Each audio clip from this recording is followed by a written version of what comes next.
नमस्कार, सात संदेश से मैं अनिल कौशिक। न्यूज अपडेट 7 बजे कार्यक्रम बादरा आसपास में आप सभी दोस्तों का स्वागत है। दोस्तों, कार्यक्रम की शुरुआत एक बार फिर आज कोरोना से ही करेंगे, लेकिन उससे पहले मैं आपको बताऊं तो आज समीक्षा करेंगे दोस्तों फिर ऐसे विषय पर जो कि बादरा नगर पालिका से जुड़ा है। बादरा नगर पालिका का दोस्तों विवादों से पीछा छूट ही नहीं रहा है दोस्तों। इस पर आज समीक्षा करेंगे, नया क्या हुआ है उसके बारे में बताएंगे, बादरा आसपास खबरों के बारे में बताएंगे, मौसम का मिजाज बताएंगे, मंडियों के भाव के बारे में आपको बताएंगे। शुरुआत करते हैं कोरोना की खबर से।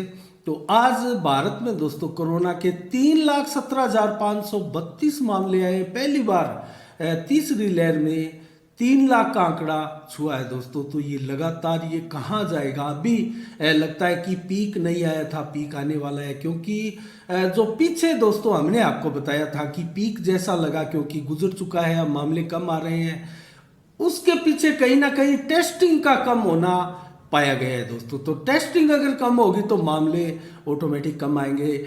अब जब केंद्र ने सभी राज्यों को निर्देश दिए हैं कि ज़्यादा से ज़्यादा आप टेस्टिंग करें ताकि पता चले तीसरी लहर अभी कितने दिन और रहने वाली है, कब इसका पीक आएगा, तो ज़्यादा से ज़्यादा दोस्तों टेस्टिंग होगी राज्यों में, तभी इसका पता लग पाएगा कि इसका संक्रमण दर कहाँ कहाँ, किस प्रकार, कितने पैमाने पर फैल रहा है। तो दोस्तों आज 3,17,000 का जो मामला आया है दोस्तों, 491 लोगों की मौतें हुई है और 2,23,990 व्यक्ति ठीक हुए हैं कोरोना से।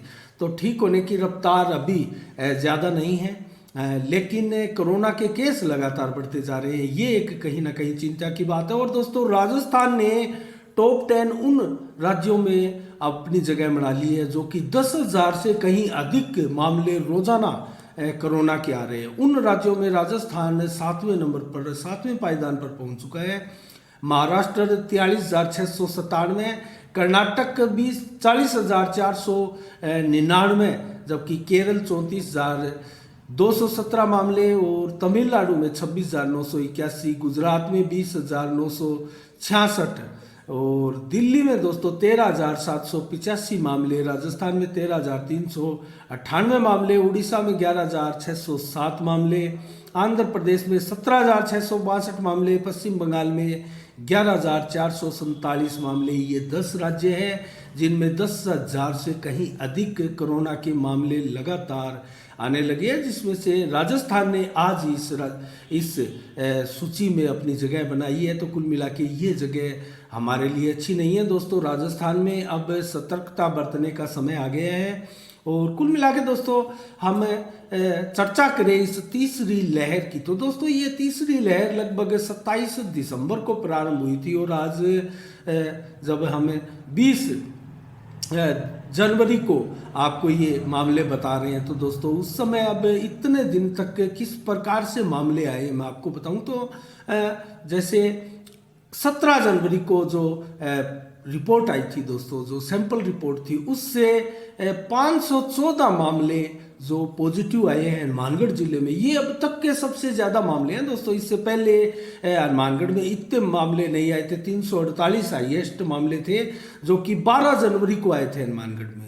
और अगर 200 से ऊपर मामलों का जिक्र करें तो दोस्तों 11 जनवरी को पहली बार तीसरी लहर में 257 मामले आए थे, और इससे पहले 100 का आंकड़ा भी एक दिन पहले 10 जनवरी को छुआ था इस तीसरी लहर में हनुमानगढ़ जिले ने, जब 116 मामले कोरोना के हनुमानगढ़ जिले में आए थे। उसके बाद में दोस्तों लगातार 13 जनवरी को 231 मामले आए थे। बेशक 14 जनवरी को टेस्टिंग कम हुई थी, इसके चलते मामले कम आए थे, लेकिन 15 जनवरी को फिर 319 मामले आए थे। और जब 17 जनवरी को ये रिपोर्ट आई तो दोस्तों इससे 514 मामले आए। आगे कितने मामले आएंगे देखने वाली बात है, लेकिन मैं आपको बताऊं तो एक्टिव केस अब जिले में दोस्तों 2,000 से कहीं अधिक का आंकड़ा होने को है, और नौर में 231, जबकि बादरा में 265 मामले एक्टिव है, और हनुमानगढ़ जिले में सर्वाधिक 638 का आंकड़ा है एक्टिव मरीजों का, जबकि नौर में 231, बादरा में 265, पीलीबंगा में 196 एक्टिव मामले हैं, जबकि संगरिया में 173, रावतसर में 135 और टिब्बी में 93, तो हनुमानगढ़ जिले की स्थिति ये है लगभग। और जो 514 मामले आए हैं दोस्तों, उसमें से बादरा क्षेत्र में कितने मामले आए हैं मैं आपको बताऊं तो अजीतपुरा में 2 स्कूल के मामले आए थे। स्कूल में 2 बच्चों को कोरोना पॉजिटिव पाया गया था और 8 लगभग शहर में, गांव में आए थे अजीतपुरा के। तो 10 अजीतपुरा में आए, गांधीबड़ा में 12 मामले आए हैं, गांधीबड़ी में, और भिरानी में 8, जबकि चक 4 है, MSR में 6 और 1 जेल में भी कोरोना पॉजिटिव आया है और 1 थाना परिसर में भी 1 कोरोना पॉजिटिव आया है दोस्तों। इसके अलावा ASP ऑफिस में भी 1 कोरोना का पॉजिटिव मिला है। तो कुल मिला के दोस्तों कोरोना की स्थिति जो है वो दिनों दिन खराब होती जा रही है, हमें सावधानी बरतने की आवश्यकता है। तो कुल मिला के दोस्तों आज 20 जनवरी के दिन क्या खास है, आज राहुल कसवा जो हमारे चूरू के सांसद हैं, लोकप्रिय सांसद हैं, उनका आज जन्म दिवस मनाया जा रहा है दोस्तों, और उनको बधाइयाँ देने वालों का सोशल मीडिया पर तांता लगा है।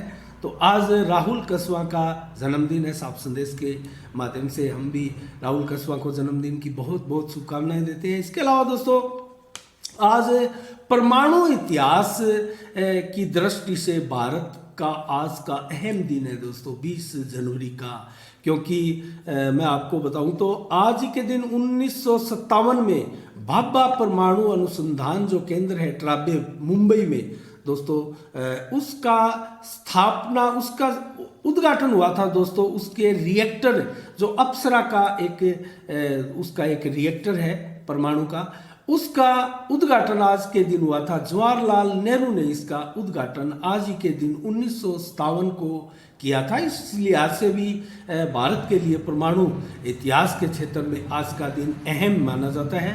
और आज का दिन 1857 में आज ही के दिन दोस्तों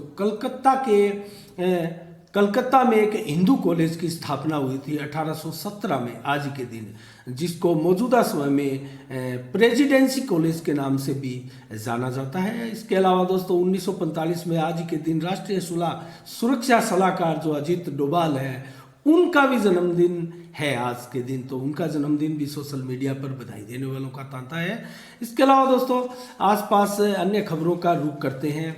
आज महेंद्र गुज्जर जो कि कांग्रेस के नेता है दोस्तों, सह संयोजक है निःशक्त जन प्रकोष्ठ के, कांग्रेस के सह संयोजक है प्रदेश के दोस्तों। उनके नेतृत्व में आज 7 सूत्री मांगों का एक ज्ञापन उपखंड महोदया को सौंपा गया। और उपखंड महोदया को सौंपे गए इस ज्ञापन में दोस्तों क्या क्या प्रमुख मांगे इन्होंने रखी है। रबी फसल 2020 का बकाया जो कि फसल बीमा क्लेम का बकाया है दोस्तों, मलसीसर और बोजला में तो एक भी किसान को जो है क्लेम 2020 का रबी फसल का नहीं मिला है, जिसको जल्द से जल्द देने की मांग इसमें की गई है। सीवरेज के निर्माण कार्यों में कस्बे में जिस प्रकार से ढिलाई बढ़ती जा रही है, लापरवाहियां बढ़ती जा रही है, उसको लेकर उसके काम में गति बढ़ाने को लेकर भी इस ज्ञापन में कहा गया है। और दोस्तों जिस प्रकार से डोबी बांगवा की 4 किलोमीटर रोड जो एकदम जर्जर हो चुकी है, उसके पेचवर्क की भी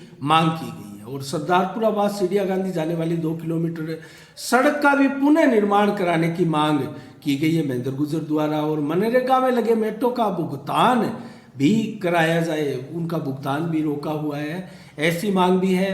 और इसके अलावा खरीफ फसल 2020 का बीमा क्लेम PNB बैंक गांधीबड़ी से जो कि 24 लाख का भुगतान बकाया है, वो भी जल्द से जल्द देने की मांग की गई है। इसके अलावा 7वीं मांग दोस्तों प्रधानमंत्री किसान सम्मान निधि योजना में लंबित किसानों को लाभ दिलाए जाने की मांग भी की गई है। और प्रतिवर्ष 6,000 रुपये लाभ देने की मांग इसमें की गई है। और पोर्टल पर काफ़ी मामले लंबित पड़े हैं जिनको जल्द से जल्द हल करने की भी मांग की गई है। तो दोस्तों इस जो ज्ञापन दिया गया था, इस अवसर पर कौन कौन मौजूद थे? राजपाल ईश्वर सिंह, जितेंद्र डाका, महेंद्र कसवा, प्रभु गोदारा, नरेंद्र सियाग, सुनील कुमार, दिनेश कुमार, रणधीर सिंह, मुकेश कुमार, सुभाष नैन और सुरेंद्र सैनी आदि अनेकों किसान और कार्यकर्ता महेंद्र गुज्जर के साथ रहे दोस्तों। इसके अलावा रतनपुरा गांव में 24 जनवरी से क्रिकेट प्रतियोगिता का आयोजन किया जा रहा है दोस्तों।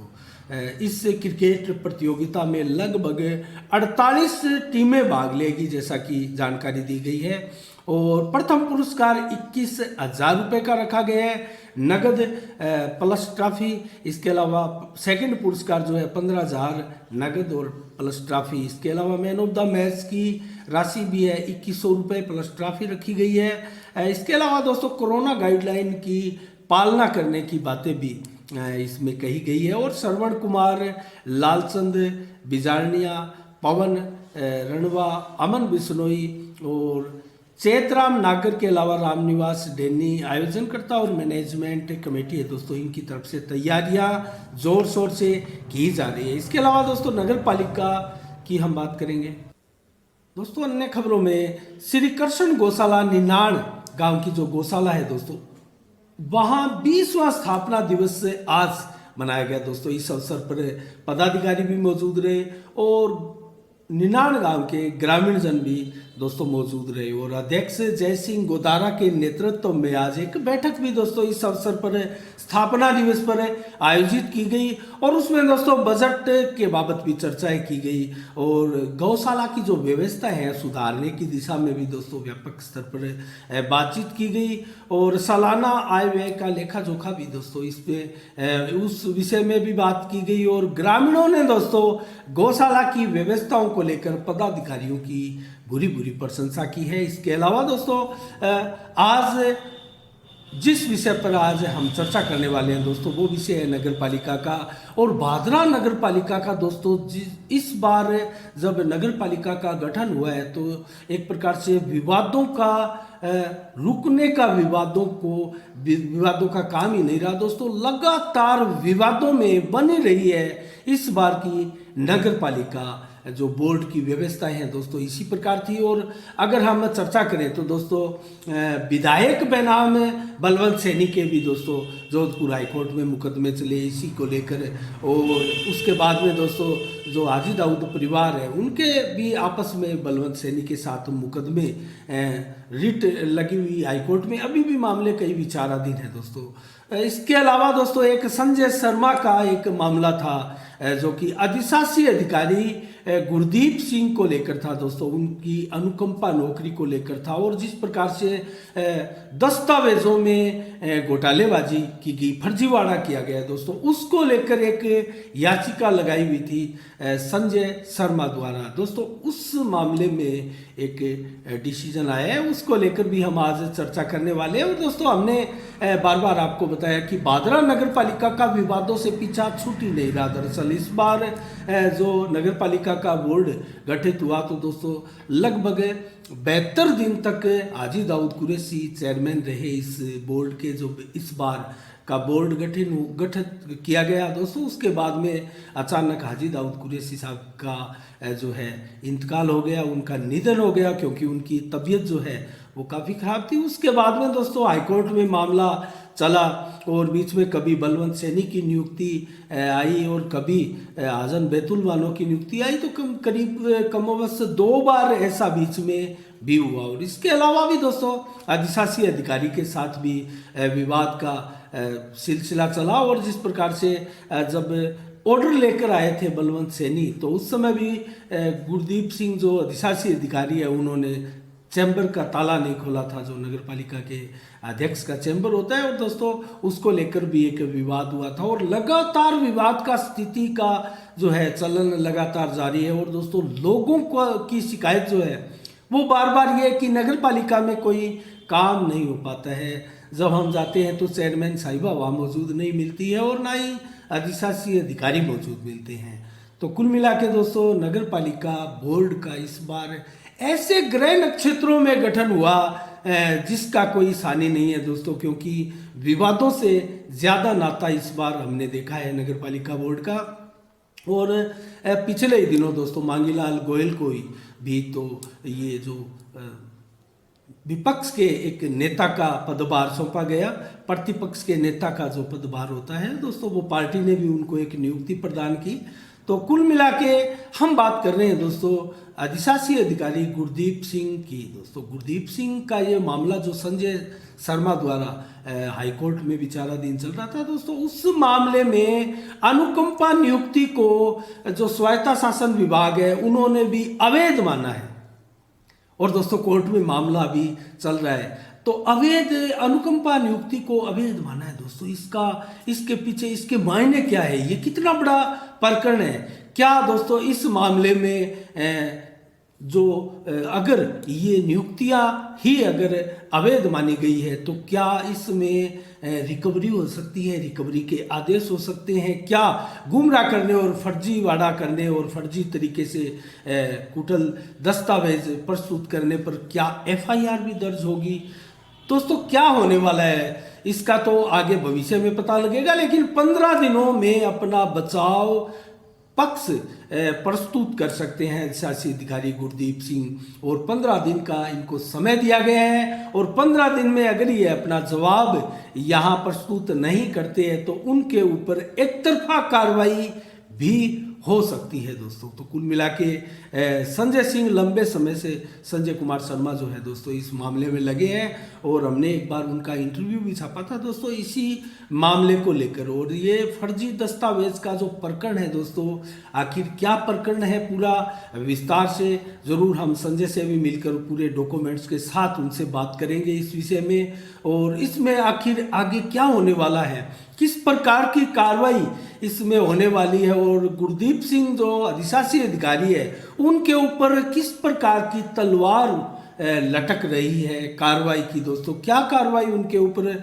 हो सकती है, क्या अनुशासनात्मक कार्रवाई उनके ऊपर हो सकती है, ये देखने वाली बात है। आने वाले दिनों में स्थितियां कुछ स्पष्ट होगी, लेकिन जिस प्रकार से आज एक लेटर स्वायत्ता शासन विभाग का दोस्तों सोशल मीडिया में चर्चा का विषय बन रहा है, उसमें अनुकंपा नियुक्ति को अवैध माना गया है दोस्तों। ये जो मेन उसमें बात निकल कर आई दोस्तों, ये कहीं ना कहीं इसको हम कमतर मानकर नहीं चल सकते। किसी अधिशासी अधिकारी के दस्तावेज जो है दोस्तों, वो दस्तावेज बहुत अहम होते हैं, और उनको ये नियुक्ति जो मिली थी वो अनुकंपा के आधार पर उनको जो है नियुक्ति मिली थी, और उसमें लंबा चौड़ा आलेख है, उसके बारे में विस्तार से हम आगे बात करेंगे। तो दोस्तों कुल मिला के आज के शाम के 7 बजे समीक्षा कार्यक्रम में इतना ही। अब जल्दी से हम आपको मंडी के भाव बताने वाले हैं, मौसम का मिजाज भी आपको बताने वाले हैं। तो बादरा से शुरुआत करते हैं दोस्तों।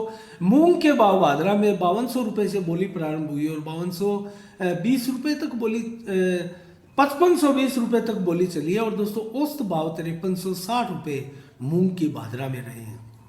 और ग्वार के भाव 6551 से बोली प्रारंभ हुई और 6560 तक चली। 6556 रुपये औसत बोली ग्वार की है। और नौर में दोस्तों सरसों 7140 रुपये प्रति कुंटल के भाव रहे। ग्वार में 6100 रुपये, चना के भाव 4800 रुपये, मूंग के भाव 6600 रुपये, मोट के भाव 5919 रुपये प्रति कुंटल रहे।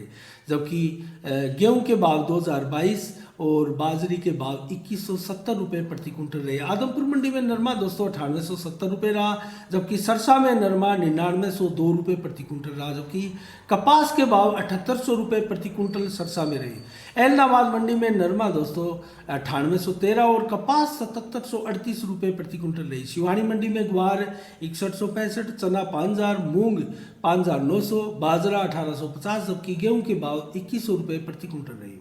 हनुमानगढ़ मंडी में नरमा 10,026 के भाव रहे दोस्तों, सर्वाधिक भाव है। और संगरिया में भी नरमा 10,051 के सर्वाधिक भाव रहे। और अनूपगढ़ मंडी में भी नरमा दोस्तों 10,050 के भाव रहे हैं।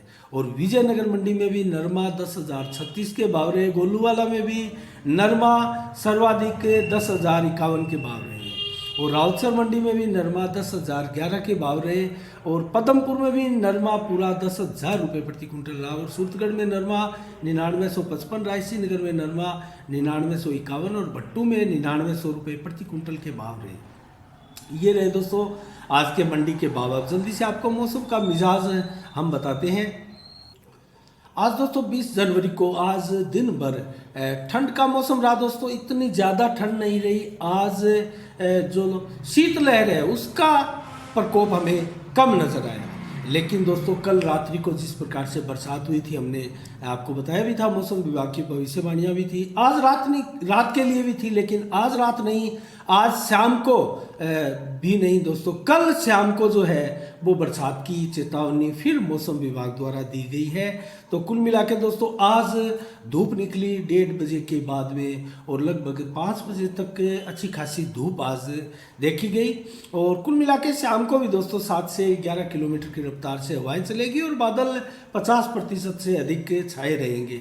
तो कुल मिला के कल 21 जनवरी को क्या रहने वाला है मौसम, 11 से 16 डिग्री टेम्परेचर सुबह रहेगा, 17 से 20 डिग्री टेम्परेचर दोपहर को, जबकि शाम को 16 से 18 डिग्री टेम्परेचर रहने वाला है। 7 से 11 किलोमीटर की रफ्तार से हवाएं चलेगी और बादल दोस्तों सुबह 30 से 35% ही छाए रहेंगे, उसके बाद में कुछ कम होंगे। शाम को फिर 90 से 100% तक बादल आसमान में छा जाएंगे, जो कि कल रात्रि को बिल्कुल कम होकर जो है 20-30% ही बादल रहेंगे। लेकिन 11 किलोमीटर की रफ्तार से हवाएं चलेगी और जो टेम्परेचर है 11 से 13 डिग्री के बीच में रहने वाला है। कल रात्रि को मौसम जरूर कुछ साफ रहने वाला है। तो दोस्तों आज के मौसम के मिजाज में इतना ही, मंडियों का भाव आपने देखा।